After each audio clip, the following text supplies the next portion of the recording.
எந்த சூழ்நிலையும் அவர் அண்டி நின்று என்னை பிரிக்காது காத்து கொள்வார்.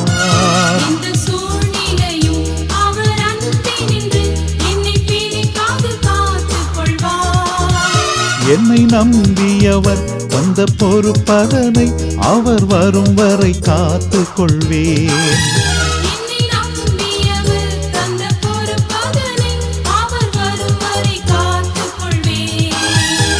ஆனந்தமே பரமானந்தமே இது மாபெரும் பாக்கியமே.